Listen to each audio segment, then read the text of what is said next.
తెలంగాణలో అభివృద్ధి వికేంద్రీకరణకి ప్రభుత్వం కట్టుబడి ఉంది. హైదరాబాద్ కేంద్రంగా రాష్ట్రాన్ని 3 జోన్లుగా ప్రభుత్వం భావిస్తుంది. ఔటర్ రింగ్ రోడ్ లోపల ఉన్న హైదరాబాద్ నగరం పట్టణ ప్రాంతంగా, ఔటర్ రింగ్ రోడ్డు ప్రతిపాదిత రీజనల్ రింగ్ రోడ్డు మధ్య ఉన్న ప్రాంతం పెరి అర్బన్ జోన్గా, ప్రతిపాదిత రీజనల్ రింగ్ రోడ్ ఆవల ఉన్న భాగాన్ని గ్రామీణ జోన్గా నిర్ధారించి దానికి తగ్గట్లుగా అభివృద్ధి ప్రణాళికలు సిద్ధం చేయాలని ప్రభుత్వం ఆలోచిస్తుంది. రాష్ట్రంలోని అన్ని పుర ప్రాంతాలని సమగ్రంగా అభివృద్ధి చేసేందుకు పూర్తి స్థాయి ప్రణాళికలు కూడా సిద్ధం చేస్తున్నామని తెలియజేస్తున్నాం. రాష్ట్ర ఆర్థిక సిఫార్సుల మేరకు పట్టణ ప్రాంత అభివృద్ధికి నిధులు విడుదల చేస్తాం. ఈ బడ్జెట్లో పురపాలక శాఖకి 11,692 కోట్ల రూపాయలు ప్రతిపాదిస్తున్నాం. రైతు బాగుంటేనే ఊరు బాగుంటుంది. వ్యవసాయం లాభసాటిగా ఉంటేనే రాష్ట్రం యొక్క ఆర్థిక పరిస్థితి మెరుగుపడుతుంది. అందుకే రైతు రుణమాఫీ అంశాన్ని మేము మా ఎన్నికల ప్రణాళికలో కూడా స్పష్టంగా పేర్కొన్నాం. ఎన్నికల ముందు ప్రజలకి హామీ ఇచ్చిన విధంగానే రైతు రుణమాఫీ పథకాన్ని అమలు చేయబోతున్నాం. 2 లక్షల రూపాయల రుణమాఫీపై త్వరలోనే మా కార్యాచరణ ఉంటుంది. అందుకు విధి విధానాలని రూపొందిస్తున్నాం. ప్రతి పంటకు మద్దతు ధర ఇస్తాం. ఈ సందర్భంలో మేము రైతు బంధు పథకం గురించి ఒక విషయం ఈ గౌరవ సభ ముందు ఉంచదలుచుకున్నాం. రైతు బంధు యొక్క ముఖ్య ఉద్దేశం రైతుకు పెట్టుబడి సాయం అందించడమేనని గత ప్రభుత్వం ఈ పథకాన్ని ప్రారంభించింది. రైతుకు సాయం అందించడం అనేది ప్రశంసించదగిన విషయమే అయినా ఈ పథకం పేరుతో అసలు రైతుల కన్నా పెట్టుబడిదారులు మరియు అనర్హులే ఎక్కువ లాభం పొందారని చెప్పడానికి ఎంతో చింతిస్తున్నాం.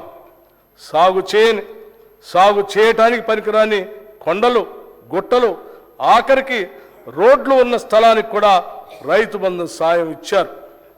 పెట్టుబడిదారులు, బడా రియల్ ఎస్టేట్ కంపెనీలు కొనిపెట్టుకున్న వేలాది ఎకరాలకు కూడా రైతు బంధు సాయం అందింది. ఇది అక్రమం. ఇచ్చిన జీవోకి విరుద్ధంగా పథకాన్ని వర్తింపచేయటం అనేది గత ప్రభుత్వానికే సాధ్యమైంది. జరిగిన ఈ అక్రమాల కారణంగా మేము రైతు బంధు నిబంధనలను పునఃసమీక్ష చేసి నిజమైన అర్హులకి రైతు భరోసా కింద ఎకరానికి 15,000 రూపాయలు అందించేందుకు కృతనిశ్చయంతో ఉన్నాం.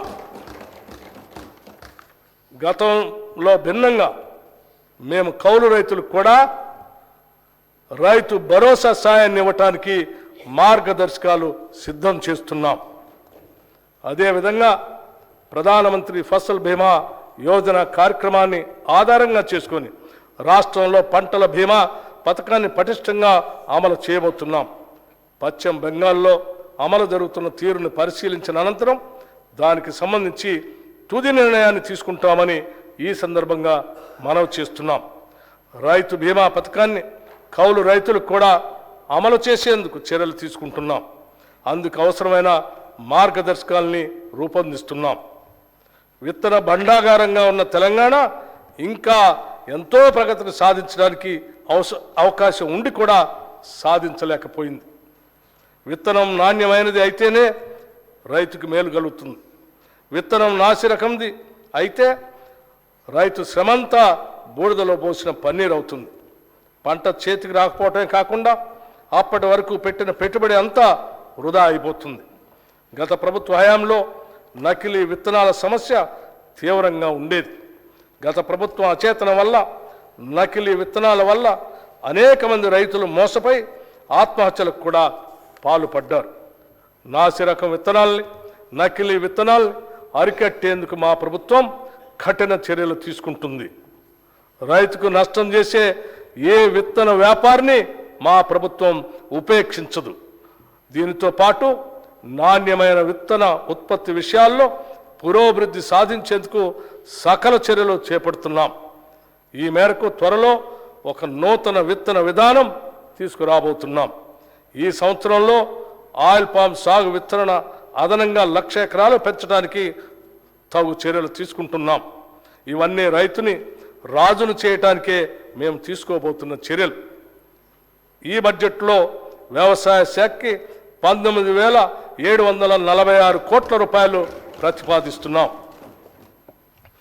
గత ప్రభుత్వం ఎంతో హడావుడిగా ఎలాంటి అధ్యయనం చేయకుండా తీసుకొచ్చిన ధరణి పోర్టల్ కారణంగా ప్రజలు ఎన్నో సమస్యలు ఎదుర్కొన్నారు. ధరణి కొంతమందికి భరణంగా, మరికొంతమందికి ఆభరణంగా, చాలామందికి భారంగా మారింది. గత ప్రభుత్వం చేసిన తప్పులతో ఎంతోమంది తమ అవసరాల కోసం సొంత భూమిని కూడా అమ్ముకోలేకపోయారు. పిల్లల పెళ్ళిళ్ళకి, చదువులకి, ఇతర అవసరాలు తీర్చుకోలేక తీవ్ర ఆవేదన చెందారు. ఇదంతా లోపభూయిష్టమైన ధరణి పోర్టల్ కారణంగానే జరిగింది. ఇప్పుడు మా ప్రభుత్వం ఏర్పడిన తర్వాత రికార్డులు పరిశీలించిన మీదట ఇది నిజమేనని తేలింది. అందుకే ఈ సమస్యను పరిష్కరించేందుకు మా ప్రభుత్వం అత్యధిక ప్రాధాన్యతనిచ్చింది. ఇచ్చిన హామీ మేరకు రెవెన్యూ వ్యవస్థను ప్రక్షాళన చేసేందుకు సత్వర చర్యలు తీసుకున్నాం. ధరణి పోర్టల్ అమలు కారణంగా వచ్చిన సమస్యలను అధ్యయనం చేయడానికి 5 సభ్యులతో ఒక కమిటీని నియమించాం. అధికారంలోకి వచ్చిన నెల రోజుల్లోనే ఇంతటి కీలకమైన నిర్ణయం తీసుకొని నిపుణుల కమిటీకి బాధ్యత అప్పగించడం గతంలో ఎన్నడూ జరగలేదు. ఎస్సీ, ఎస్టీ మరియు మైనార్టీ సంక్షేమం కోసం పెద్ద ఎత్తున ఆలోచన చేస్తున్నాం. Quote reverend Martin Luther King junior అన్నట్టు నాకు ఒక కల ఉంది. ఒక రోజున మన దేశం నిజమైన ఆదర్శాల స్వరూపంగా ఎదుగుతుందని ఆశిస్తున్నాను. మనుషులంతా సమానంగా సృష్టించబడ్డారు అన్న సత్యానికి ఆదర్శంగా నిలుస్తుంది అని తలుస్తున్నాను. అన్కోట్. జనాభాలో అత్యధిక శాతం మంది ఇంకా పేదరికంలోనే ఉంటే అది నిజమైన అభివృద్ధి కాదు. మన తెలంగాణ రాష్ట్రంలో గత దశాబ్ద కాలంగా పేదలకి ధనికులకి మధ్యన అంతరం మరింత పెరిగింది. అందుకే రాష్ట్ర సంపద వనరులు ప్రజలందరికీ చెందేటట్లుగా చేస్తామని మేము ఇచ్చిన హామీల్ని ప్రజలు విశ్వసించారు. వారి విశ్వాసానికి విఘాతం కలిగించకుండా పటిష్టమైనటువంటి ప్రణాళికతో ముందుకు సాగుతామని, వారికి నిజమైన అభివృద్ధిని అందిస్తామని ఈ సందర్భంగా మీకు తెలియజేస్తున్నాం. ఎస్సీ, ఎస్టీ, మైనార్టీ విద్యార్థుల భవిష్యత్తు కొరకు ఏర్పాటు చేసిన గురుకుల పాఠశాలను మరింతగా అభివృద్ధి పరుస్తాం. సొంత భవనాలు లేని గురుకుల పాఠశాలకు నూతనంగా అన్ని వసతులతో కూడిన భవనాలని నిర్మించడానికి ప్రణాళికలు సిద్ధం చేస్తున్నాం. అన్ని గురుకుల పాఠశాలల్లో సౌర విద్యుత్తుని ఏర్పాటు చేసి దాని ద్వారా ఆదాయ విద్యుత్ వినియోగ ఛార్జీల్ని తిరిగి అవసరమైన చోట వాటి అభివృద్ధికే ఉపయోగిస్తాం. ఎస్సీ గురుకులాల భవన నిర్మాణాలకి 1000 కోట్ల రూపాయలు మరియు ఎస్టీ గురుకుల భవనానికి 250 కోట్ల రూపాయలు ఈ బడ్జెట్లో ప్రతిపాదిస్తున్నాం. గురుకుల పాఠశాల సొసైటీ ద్వారా నూతనంగా 2 MBA కళాశాలల ఏర్పాటు ప్రక్రియ ప్రారంభించాం. వీటి ప్రతిపాదనలను ఇప్పటికే all India council for textile technical education వారికి తగిన అనుమతి కొరకు సమర్పించడం జరిగింది. రాష్ట్రంలోని గురుకుల పాఠశాలకు బోధనా సిబ్బంది నియామకాలు అతి త్వరలోనే పూర్తి చేయబోతూ ఉన్నాం. ఎస్సీ సంక్షేమానికి 21,874 కోట్ల రూపాయలు, ఎస్టీ సంక్షేమానికి 13,313 కోట్ల రూపాయలు మరియు మైనార్టీ సంక్షేమానికి 2,262 కోట్ల రూపాయలు ప్రతిపాదిస్తున్నాం. బీసీ సంక్షేమం మనిషిని మహోన్నతుడిగా తీర్చిదిద్దేదే విద్య ఒక్కటే అని చెప్పిన మహాత్మా జ్యోతిబా పూలే అడుగుజాడల్లో నడిచేందుకు సంకల్పించుకున్న ప్రభుత్వం మాది. ఈ దిశలోనే మేము బీసీ డిక్లరేషన్ ఇచ్చి తెలంగాణలోని వెనుకబడిన ప్రజల ఆకాంక్షలు తీర్చేందుకు ముందుకు వెళుతున్నాం. గతంలో బీసీల సంక్షేమం కోసం, విద్య కోసం ఎంతో ఘనంగా కేటాయింపులు చేసేవారు. అయితే కేటాయించిన నిధులు విడుదల అయ్యేవి కాదు. కేవలం ఎన్నికల సంవత్సరంలో మాత్రమే కేటాయించిన నిధుల్లో కొంత మేరకు విడుదల చేసేవారు. ఈ విధంగా ప్రజలను మభ్యపెట్టే ఒక దుష్ట సాంప్రదాయాన్ని గత ప్రభుత్వం అనుసరించింది. అయితే పేద, బడుగు, బలహీన వర్గాలకు చెందిన విద్యార్థులకి మెరుగైన సౌకర్యాలు కల్పించి నాణ్యమైన విద్యను అందించాలన్నదే మా సంకల్పం. అదేవిధంగా సమాజంలోని అత్యంత నిరుపేదలైన వారి కుటుంబాల నుంచి వచ్చే విద్యార్థులు ఎక్కువగా ఉండే గురుకుల పాఠశాలపై మరింత ఎక్కువ మొత్తంలో నిధులు ఖర్చు చేయాలని నిర్ణయించాం.